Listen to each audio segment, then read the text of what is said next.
Hey folks, Rebecca back for episode 20 of the Quintuple M, the Monday Mr. Money Mustache Motivation.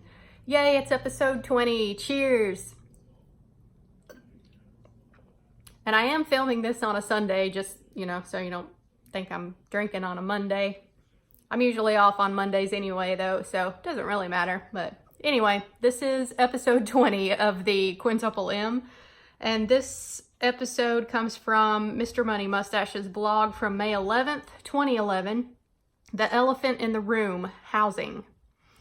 So far, I've complained about the excessive spending we do on cars, driving, gifts, cable TV, electricity, all without even mentioning housing. Why?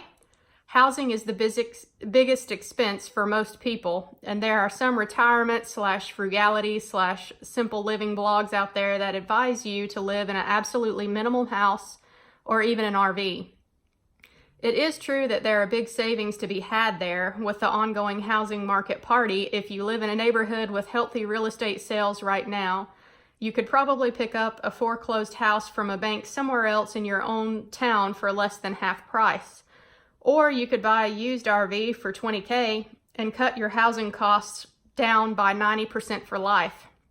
But I wouldn't do it, so I can't tell you to do it. Interesting. I would have thought Mr. Money Mustache would be up for something like that. Some people consider him extreme. Anyway, continuing on. The Mr. Money Mustache way is not about living on the cheap. It's about living the good life on the cheap. The fundamental lesson of this blog is that there is plenty of money to go around in this country, so you don't have to eliminate everything to become financially independent. You just have to cut out your waste. And for the most part, buying yourself a home is not a waste. I live in one of the nicer houses in my town, in my town's nicest, to me, neighborhood.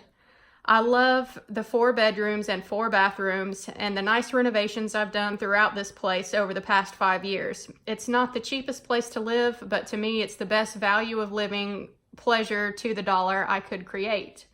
A house to me is the home base of your spirit. And when you're living a frugal and natural life, you spend a lot of time at home. As a result, when I compare the sunk cost of my house to that of other people, I come out behind. But by having a comfortable house, you can be happy and entertained at home without having to go out. You can have friends over and maybe even feel less of a need for vacations, enjoying staycations instead. All of us in my family feel more confident and productive in a good house, so on an income basis, it might even be paying for itself. The only caveat to all of this feel-good housing talk is to realize that it is still a luxury you are buying yourself. A house is not an asset unless it's a cash-producing rental property. It's an expense. The best you can statistically expect is for your house value to keep up with inflation, 2% per year or so. Any more than this is just luck, and it can go either direction, as we've learned since 2005. So before treating yourself to a house, I'd suggest you go about it the old-fashioned way. Save up a 20% down payment, then make it a priority to pay the rest of the balance off much sooner than the 30-year period implied by modern mortgages. The idea of having a house mortgage-free might shock some youngsters who have been conditioned by marketing to think that debt is normal. But seriously, give it a try. The challenge of thinking about saving larger amounts of money, a $50,000 down payment on a house, is exactly the type of exercise you need as a new Mr. Money Mustache reader. If I could do it as a 24-year-old bachelor fresh off the boat after arriving in America, Mr. Money Mustache is Canadian, you can too.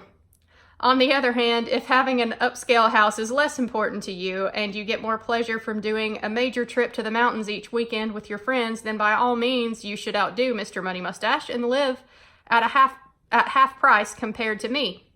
When you live in a country with plenty to go around, you do get to splurge on things that are important to you.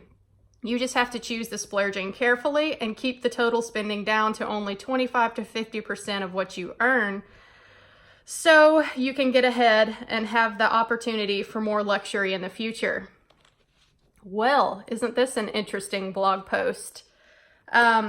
I really enjoyed reading this one because there are several parts that resonate to me, and I know since some of you are Dave Ramsey followers, I think some of this blog post will probably stick out to you as well.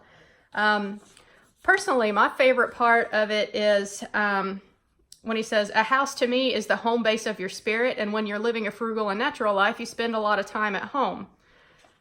That is me and my husband down to a T. We are really homebodies. We enjoy spending time together. We enjoy staying home.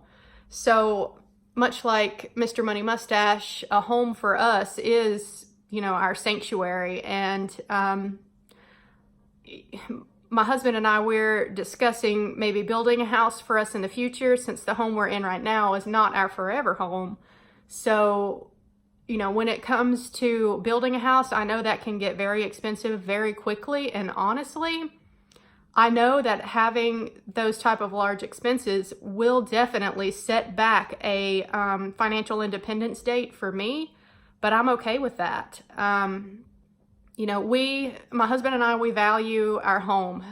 While we do like to take vacations and travel a little bit, we're not the type of people that want to go backpacking in Europe for 2 years. That's totally cool if that's, what you want to do and you're a hardcore traveler. But, my husband and I are just as happy staying home and gardening and cooking and spending time together, playing with our dogs.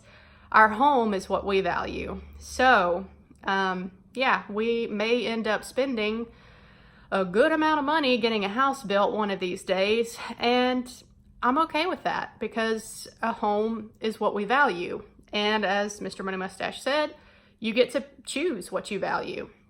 Also, being originally interested in the personal finance community through Dave Ramsey, I think that it is notable that Mr. Money Mustache recommends saving up the 20% down payment. That's the same thing that Dave Ramsey recommends, and making it a priority to pay off the balance much sooner than the 30-year mortgage. So, I guess Mr. Money Mustache thinks it's probably fine to get a 30-year mortgage, but plan to pay it off way sooner.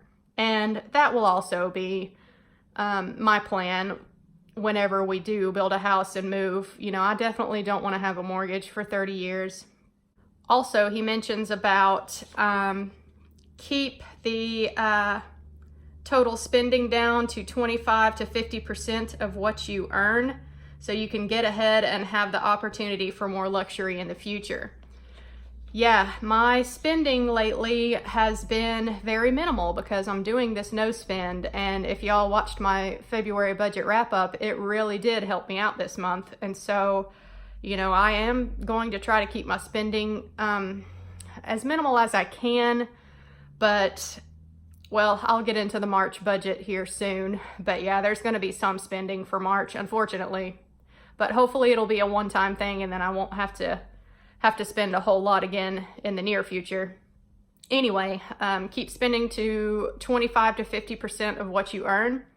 Also interesting to note that since I'm getting close to paying off the debt that I am working on right now, my balance transfer loan, and then after that, I'll have this bed to work on. They're both going to be paid off relatively soon in the next few months. And it's important to be present in your journey and realize how far you've come, because when I do meet that milestone of having those two debts paid off, I will be able to pay for every expense that I have, every bill that I have, and gas for my car. All of my expenses will be covered, more than covered actually, out of one paycheck. That's amazing because that is instantly a 50% savings rate at least there. But, I'm not going to start saving heavily after I get these two debts paid off because I still have my car and my student loans to work on. So I do want to get those paid off next. But still, it's just interesting to note that I'll be able to cover all of my bills out of one paycheck. So, and I know Dave Ramsey recommends that your house payment should not be more than 25% of your monthly net income. And even though I didn't plan it for this house, I am lucky in that my house payment here is about 19% of my monthly net income. That has really been a huge, huge help in my debt payoff journey. I know that not everybody's situation is like that, and it can be a struggle for some people who get in over their head with housing, and you know, it's easy to do. Remember 2008, y'all. So I'm lucky that the expenses here are low, but then again, you know, my husband, we do have a small house, just the two of us here. So we're able to keep our expenses low, which is good. We just try to take advantage of it as much as we can.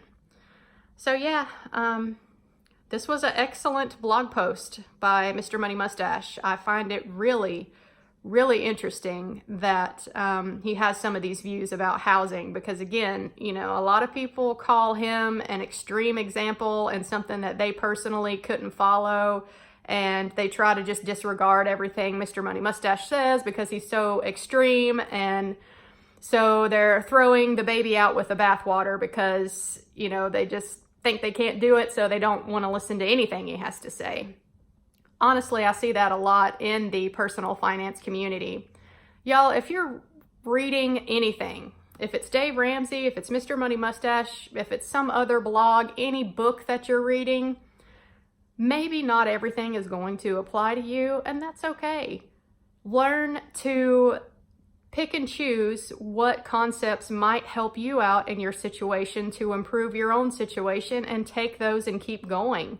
I see a lot of people throwing the baby out with the bathwater when it comes to personal finance, and they just choose to stay in a defeated mentality about their situation. Learn to control what you can control. And it may not be much in the beginning, but take whatever thing that you can control and work on that. And when you're able to, move on to the next thing.